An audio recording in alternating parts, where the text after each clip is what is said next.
Welcome to స్వతంత్ర news. నేను అబిత. ముందుగా హెడ్లైన్స్.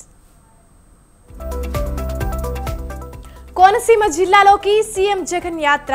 సాయంత్రం రాజాపురంలో బస.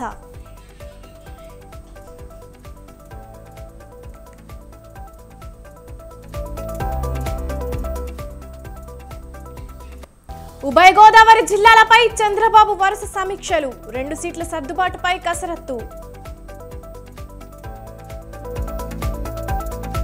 రేపటి నుంచి ప్రచారంలోకి రేవంత్. కాంగ్రెస్ గ్యారంటీలు వివరించనున్న సీఎం.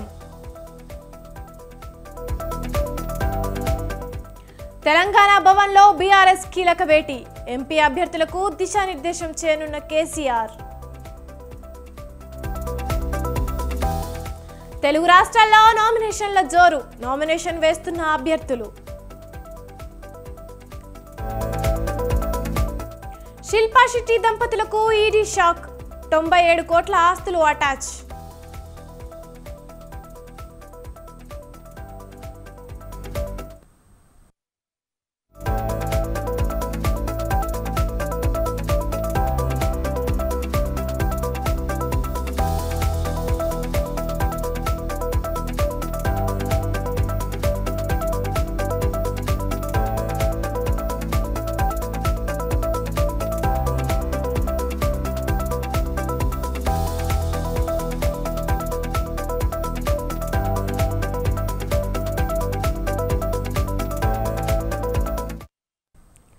జగిత్యాల జిల్లాలో హనుమాన్ భక్తులు ఆందోళనకు దిగారు.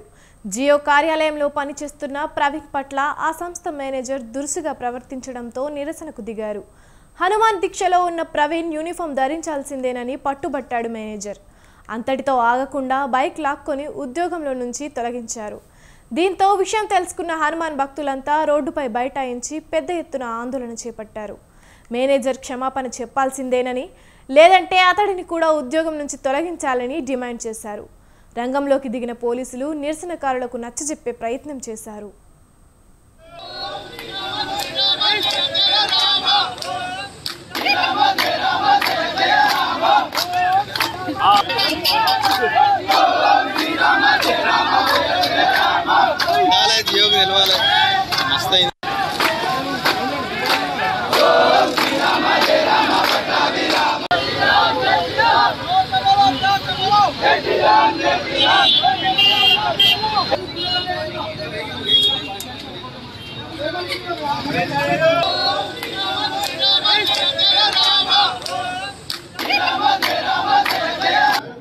దీక్ష చేసుకోవడం తప్ప హిందువులు హిందువులు ఇక్కడ వెళ్ళిపోవడా హిందువులు చులకనే అందరికి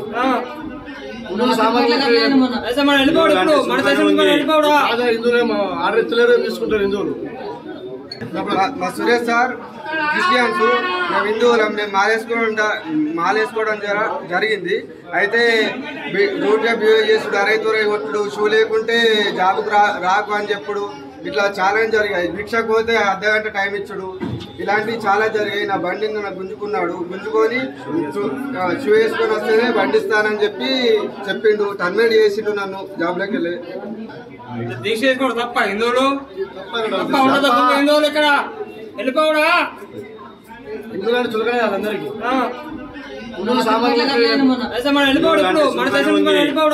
హిందువులు ఆర్డర్ ఇస్తలేరు తీసుకుంటారు హిందువులు. మా సురేష్ సార్ క్రిస్టియన్స్, మేము హిందువులం. మేము మాలేసుకోవడం జరిగింది. అయితే రూట్గా బిహేవ్ చేసుడు, అరైతురై కొట్టుడు, షూ లేకుంటే జాబుకు రాకు అని చెప్పుడు, ఇట్లా చాలా జరిగాయి. భిక్షకు పోతే అర్ధగంట టైం ఇచ్చుడు, ఇలాంటివి చాలా జరిగాయి. నా బండిని నాకు గుంజుకొని షూ వేసుకొని వస్తేనే బండి ఇస్తానని చెప్పిండు. టర్మినేట్ చేసిండు నన్ను జాబ్లోకి వెళ్ళి. దీక్ష చేసుకోవడం తప్ప హిందువులు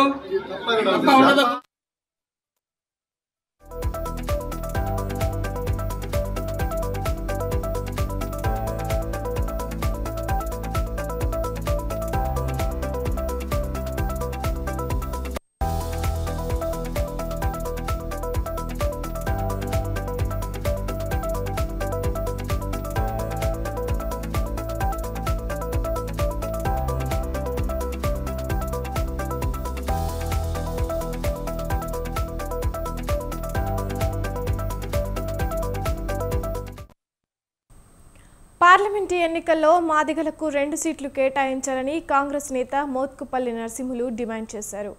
కాంగ్రెస్లో మాదిగలకు జరుగుతున్న అన్యాయాన్ని నిరసిస్తూ బేగంపేట లీలానగర్లోని తన నివాసంలో దీక్ష చేపట్టారు. కాంగ్రెస్లో మాదిగలకు తీవ్ర అన్యాయం జరుగుతుందన్నారు. బీఆర్ఎస్ బీజేపీ 2 టికెట్లు కేటాయించారని కాంగ్రెస్ ఎన్ని టికెట్లు ఇచ్చిందని ప్రశ్నించారు. మందకృష్ణ మాదిగ మాట్లాడిన దాంట్లో తప్పు లేదన్నారు. తమ జాతికి జరుగుతున్న అన్యాయాలపై ఆయన సరిగానే స్పందించారని చెప్పారు. గతంలో ఎంతోమంది ముఖ్యమంత్రులను చూసా ఎన్నడూ ఇంత అన్యాయం జరగలేదని ఆయన ఆవేదన వ్యక్తం చేశారు. కాంగ్రెస్ పార్టీకి నష్టం జరగాలని తాను మాట్లాడడం లేదని, తాను పార్టీ మారే ప్రసక్తే లేదన్నారు. పార్టీ ఇప్పటికైనా గుర్తించి తప్పును సరిదిద్దుకోవాలన్నారు. ఒక్కొక్క కుటుంబానికి పార్లమెంటు సీట్తో పాటు 3 సీట్లు ఇస్తున్నారే. అసెంబ్లీ ఎన్నికల్లో 2 టికెట్లు ఎంతమందికి ఇచ్చారు ఒక కుటుంబంలో? ఇప్పుడు పార్లమెంట్లో 3 ఇద్దరు అన్నదమ్ములు, తర్వాత ఇప్పుడు వాళ్ళ కొడుకు ఎంపీ, 3 సీట్లు ఒకటే కుటుంబంలో. మన్ను గట్టి విక్రమార్క కుటుంబంలో కూడా 2. బాధతో తెలియజేస్తా ఉన్నా, ఈ బాధను అర్థం చేసుకోవాలి మా ముఖ్యమంత్రి రేవంత్ రెడ్డి గారు. మీరు మమ్మల్ని పిలిచి మాకు ఎందుకు ఇవ్వలేకపోయినారు, ఏం జరిగింది, ఏ రకంగా నా కులానికి నువ్వు న్యాయం చేస్తావనే విషయం చెప్పాల్సిన అవసరం ఉందా లేదా మీకు? అంతేకాదు, ఎందుకు ఇప్పుడు వచ్చిన పిడుగులు పడ్డటువంటి సందర్భం ఏమున్నది? ఎందుకు మాదిగలను ఇంత అవమానకరంగా చూడాల్సిన అవసరం ఏమున్నది? మీరు చెప్పాల్సిన బాధ్యత మీకు ఉంది. ఒక్కొక్క కుటుంబానికి 2 ఇస్తున్నారే. ఒక్కొక్క కుటుంబానికి పార్లమెంటు సీట్తో పాటు 3 సీట్లు ఇస్తున్నారే.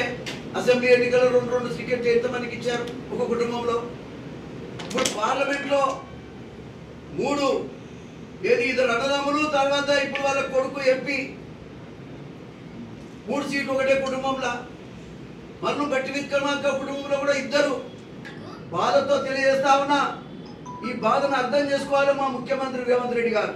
మీరు మమ్మల్ని పిలిచి మాకు ఎందుకు ఇవ్వలేకపోయినారు, ఏం జరిగింది, ఏ రకంగా నా కులానికి నువ్వు న్యాయం చేస్తావనే విషయం చెప్పాల్సిన అవసరం ఉందా లేదా మీకు? అంతేకాదు, ఎందుకు ఇప్పుడు వచ్చిన పిడుగులు పడ్డటువంటి సందర్భం ఏమున్నది? ఎందుకు మాదిగలు? కాసేపట్లో తెలంగాణ భవన్లో కీలక సమావేశం జరగనుంది. బీఆర్ఎస్ అధినేత కేసీఆర్ ఎంపీ అభ్యర్థులతో భేటీ అవుతారు. పార్లమెంటు ఎన్నికల్లో పోటీ చేయనున్న బీఆర్ఎస్ అభ్యర్థులకు బీఫామ్ అందజేయనున్నారు. పార్లమెంటు ఎన్నికల ఖర్చుల నిమిత్తం నియమావళిని అనుసరించి 95 లక్షల రూపాయల చెక్కును ఎంపీ అభ్యర్థులకు అందజేస్తారు. అనంతరం ఎన్నికల ప్రచారం తదితర వ్యూహాలకు సంబంధించి కేసీఆర్ సమగ్రంగా చర్చించనున్నారు. ఈ సమీక్షా సమావేశంలో ఎంపీ అభ్యర్థులతో పాటు పార్టీ శాసనసభ్యులు, ఎమ్మెల్సీలు, మాజీ ఎంపీలు, ఎమ్మెల్యేలు, ఎమ్మెల్సీలు, పార్టీ జిల్లా అధ్యక్షులు, పార్టీ ముఖ్యులు పాల్గొంటారు.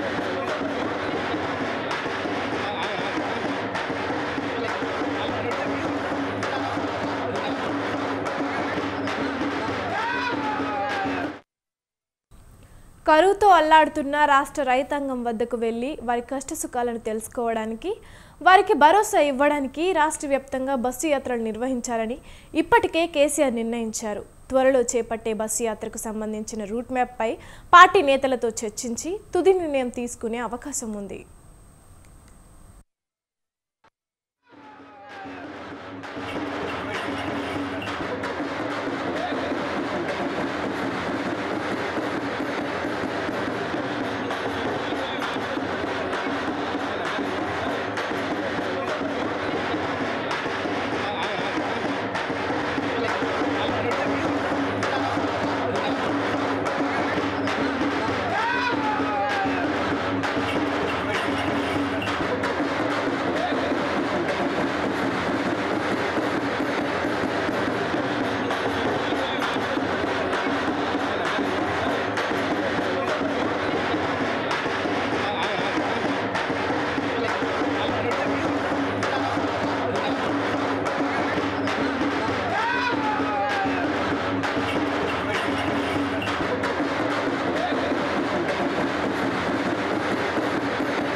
కాసేపట్లో తెలంగాణ భవన్లో కీలక సమావేశం జరగనుంది. బీఆర్ఎస్ అధినేత కేసీఆర్ ఎంపీ అభ్యర్థులతో భేటీ అవుతారు. పార్లమెంటు ఎన్నికల్లో పోటీ చేయనున్న బీఆర్ఎస్ అభ్యర్థులకు బీఫామ్ అందజేయనున్నారు. పార్లమెంటు ఎన్నికల ఖర్చుల నిమిత్తం నియమావళిని అనుసరించి 95 లక్షల రూపాయల చెక్కును ఎంపీ అభ్యర్థులకు అందజేస్తారు. అనంతరం ఎన్నికల ప్రచారం తదితర వ్యూహాలకు సంబంధించి కేసీఆర్ సమగ్రంగా చర్చించనున్నారు.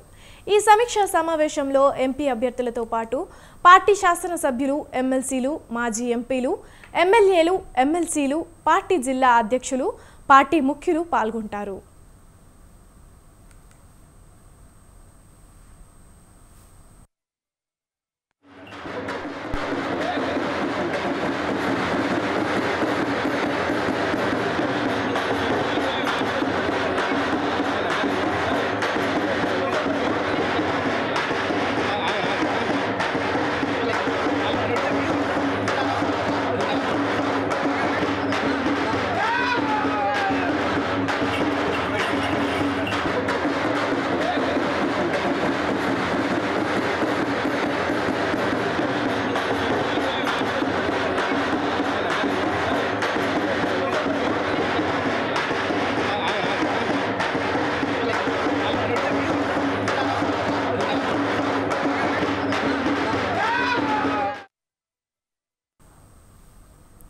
కాసేపట్లో తెలంగాణ భవన్లో కీలక సమావేశం జరగనుంది. బీఆర్ఎస్ అధినేత కేసీఆర్ ఎంపీ అభ్యర్థులతో భేటీ అవుతారు. పార్లమెంటు ఎన్నికల్లో పోటీ చేయనున్న బీఆర్ఎస్ అభ్యర్థులకు బీఫామ్ అందజేయనున్నారు.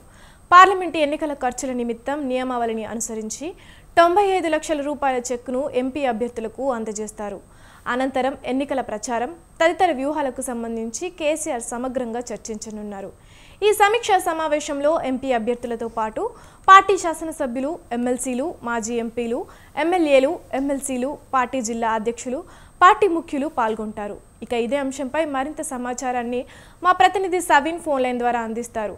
చెప్పండి సవీన్, తెలంగాణ భవన్లో జరిగే సమావేశానికి సంబంధించిన అప్డేట్స్ చెప్పండి.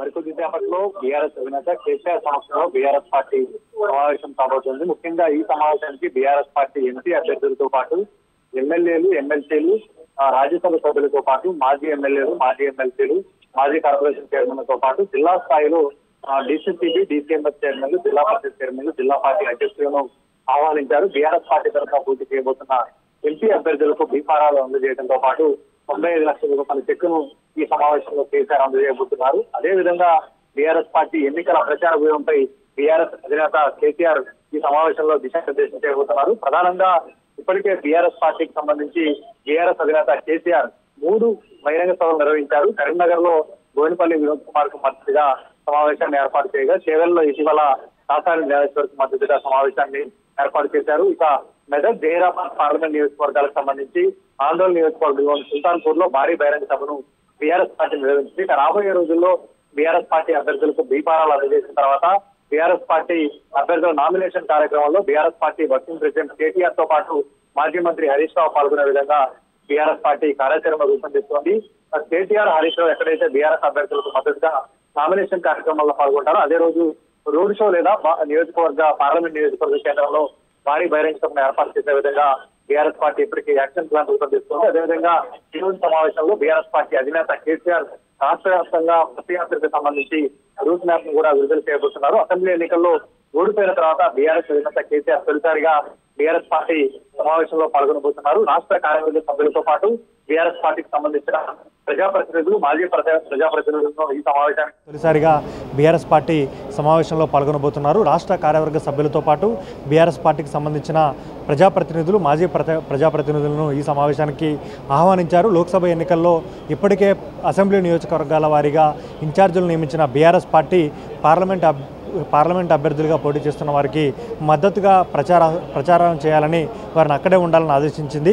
అదేవిధంగా అసెంబ్లీ నియోజకవర్గ కేంద్రాలు, మండల కేంద్రాల్లో కేసీఆర్ బస్సు యాత్రలు ఉండే విధంగా రూట్ మ్యాప్ను రెడీ చేయబోతున్నారు. ఇప్పటికే కాంగ్రెస్ పార్టీ అధికారంలోకి వచ్చిన తర్వాత సాగు, త్రాగునీటి కష్టాలతో పాటు పంట పొలాలు ఎండిపోతున్నాయనే అంశంతో జిల్లాల పర్యటన కేసీఆర్ చేశారు. అందులో భాగంగానే ఇప్పుడు బస్సు యాత్రలో భాగంగా ఎక్కడైతే పంటలు ఎండిపోతున్నాయో ఆ ప్రాంతాలను సందర్శించడంతో పాటు ప్రాజెక్టులకు సంబంధించి బీఆర్ఎస్ అధికారంలో ఉన్నప్పుడు ప్రాజెక్టుల్లో నీరు పుష్కలంగా ఉంది. ఇప్పుడు కాంగ్రెస్ పార్టీ అధికారంలోకి వచ్చిన తర్వాత నీటి నిర్వహణ లోపంతో ప్రాజెక్టులు కూడా నీటి మట్టం అడుగంటిపోయే పరిస్థితి వచ్చింది. వాటిని కూడా సందర్శించే విధంగా బీఆర్ఎస్ పార్టీ ఈరోజు కార్యాచరణలో పెట్టుకుందని చెప్పుకోవచ్చు. ముఖ్యంగా పార్లమెంట్ ఎన్నికల్లో మెజారిటీ లోక్సభ స్థానాలను గెలుపొందడమే లక్ష్యంగా బీఆర్ఎస్ పార్టీ వ్యూహాత్మకంగా అడుగులు వేస్తోంది. అందులో భాగంగానే ఈరోజు బీఆర్ఎస్ పార్టీ ఎంపీ అభ్యర్థులకు బీఫారాలు అందజేయడంతో పాటు మొదటి నుంచి బీఆర్ఎస్ పార్టీ అధినేత కేసీఆర్ ఒక సాంప్రదాయాన్ని పాటిస్తూ వస్తున్నారు. అసెంబ్లీ ఎన్నికలైనా పార్లమెంట్ ఎన్నికలైనా పార్టీ తరపున పోటీ చేసే అభ్యర్థులకు బీఫారం అందజేయడంతో పాటు ఎన్నికల నిబంధనల ప్రకారం పార్లమెంట్ అభ్యర్థులకు సంబంధించిన 95 లక్షల ఖర్చును కూడా బీఆర్ఎస్ అధినేత కేసీఆర్ వారికి చెక్కుల రూపంలో అందించబోతున్నారు. Right, thank you సెవిన్.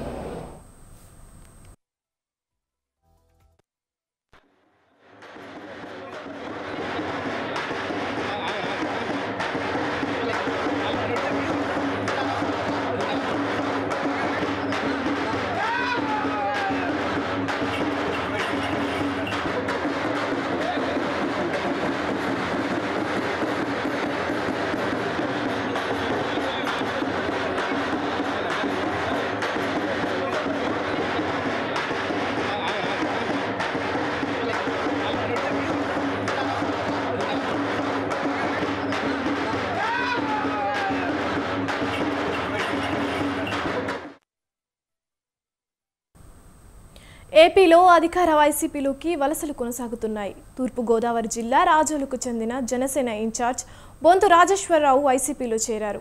CM Jagan సమక్షంలో రాజోలుకు చెందిన జనసేన నాయకులు వైఎస్ఆర్సీపీలో చేశారు. పవన్ కళ్యాణ్ తనముకు నమ్మించి మోసం చేశారని ఆరోపిస్తూ Amalapuram incharge Rajababu, Mummidivaram incharge Pithani Balakrishna, Pithapuram incharge Seshakumari, Kakinada మాజీ మేయర్ సరోజ వైసీపీలో చేరారు.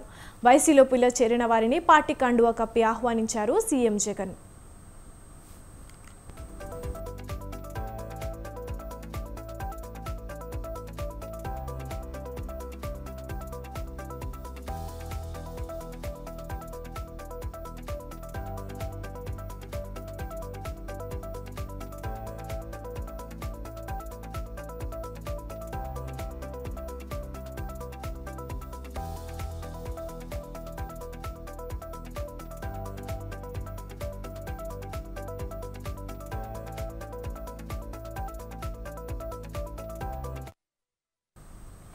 పి గన్నవరం నియోజకవర్గానికి చెందిన టీడీపీ నేతలు కూడా వైసీపీలో చేరారు.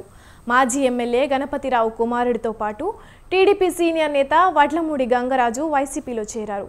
సీఎం జగన్ వారిని కండువా కప్పి వైసీపీలోకి ఆహ్వానించారు.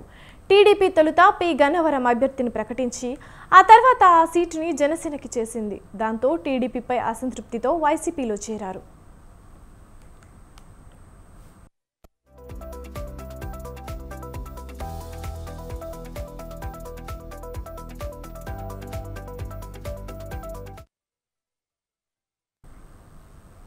తెలంగాణలో 12కు పైగా స్థానాల్లో బీజేపీ విజయం సాధిస్తుందని పార్టీ రాష్ట్ర అధ్యక్షుడు కిషన్ రెడ్డి ధీమా వ్యక్తం చేశారు. మల్కాజ్గిరి బీజేపీ ఎంపీ అభ్యర్థి ఈటెల రాజేందర్ నామినేషన్ ర్యాలీ సందర్భంగా నిర్వహించిన సమావేశంలో కిషన్ రెడ్డి పాల్గొన్నారు. రాజకీయంగా ఈటెల అనేక ఉద్యమాలు చేశారని, ఎన్నో ఆటుపోట్లు ఎదుర్కొన్నారని చెప్పారు. మల్కాజ్గిరిలో ఈటెలను గెలిపించాలని పిలుపునిచ్చారు. ఐకమత్యంతో పనిచేయాలని కార్యకర్తలు, నేతలకు సూచించారు. సికింద్రాబాద్ కంటోన్మెంట్ అసెంబ్లీ ఉప ఎన్నిక కూడా కీలకమని, అక్కడ పార్టీ అభ్యర్థి వంశతిలక్ను గెలిపించాలని కోరారు. కాంగ్రెస్ ఏం చేసినా తమ గెలుపును ఆపలేదని కిషన్ రెడ్డి చెప్పారు.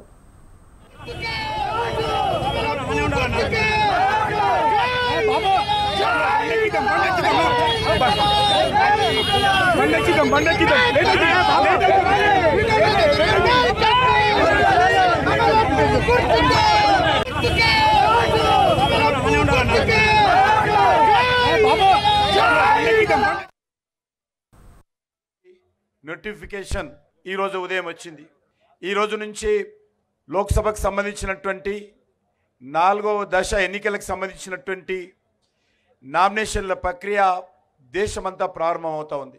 మన తెలంగాణ, ఆంధ్రప్రదేశ్ రాష్ట్రంలో కూడా ఈ రోజు నుంచి నామినేషన్ల ప్రక్రియ ప్రారంభమైంది.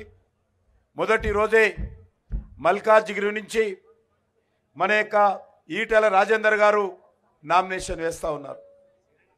రాజకీయంగా అనేక ఉద్యమాలు చేసి అనేక పోరాటాలు చేసి అనేక ఆటుపోట్లను ఎదుర్కొని ఈరోజు మన యొక్క మల్కాజ్గిరి నుంచి భారతీయ జనతా పార్టీ తరఫున మరి మన పార్టీ ఎంపిక చేయడం జరిగింది. తెలంగాణకు సంబంధించినటువంటి నోటిఫికేషన్ ఈరోజు ఉదయం వచ్చింది. ఈరోజు నుంచి లోక్సభకు సంబంధించినటువంటి 4వ దశ ఎన్నికలకు సంబంధించినటువంటి నామినేషన్ల ప్రక్రియ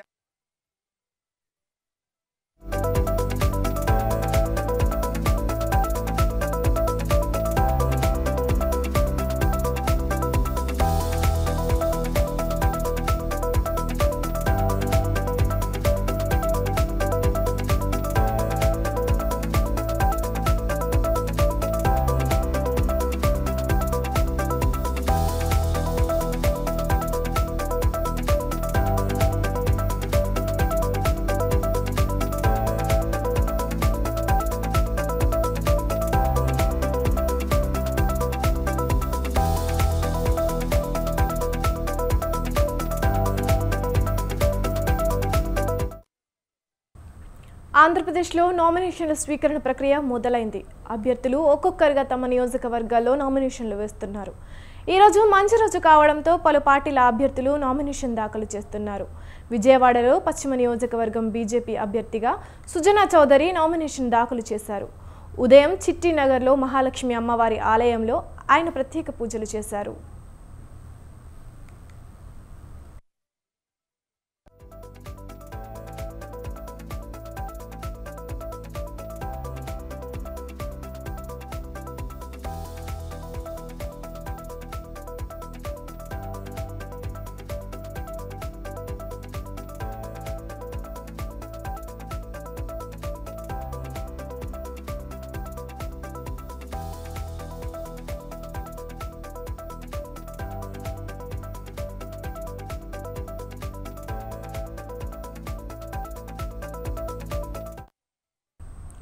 అనంతరం భారీ ర్యాలీగా వెళ్లి నామినేషన్ వేశారు. నామినేషన్ ర్యాలీకి వేలాదిగా నాయకులు కార్యకర్తలు తరలివచ్చారు.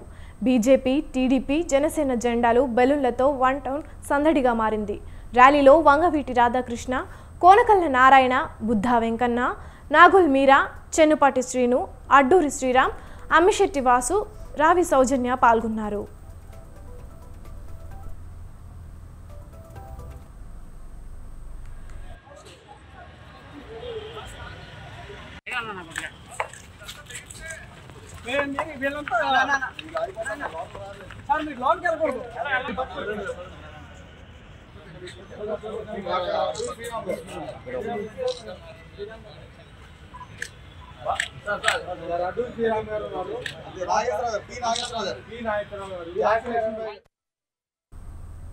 నామినేషన్ల పర్వం షురూ కావడంతో అన్నమయ్య జిల్లా రాజంపేట వైసీపీ అభ్యర్థి ఆకెపాటి అమర్నాథ్ రెడ్డి నామినేషన్ దాఖలు చేశారు. అట్టహాసంగా 10,000 మందితో ఊరేగింపుగా నామినేషన్ కేంద్రానికి చేరుకొని నామినేషన్ వేశారు. కార్యక్రమంలో భారీగా పార్టీ కార్యకర్తలు, నేతలు పాల్గొన్నారు. మరోపక్క డ్వాక్రా మహిళలు ఖచ్చితంగా ఊరేగింపుకు రావాలని ప్రలోభ పెట్టినట్టు ఆరోపిస్తున్నారు ప్రతిపక్ష నేతలు.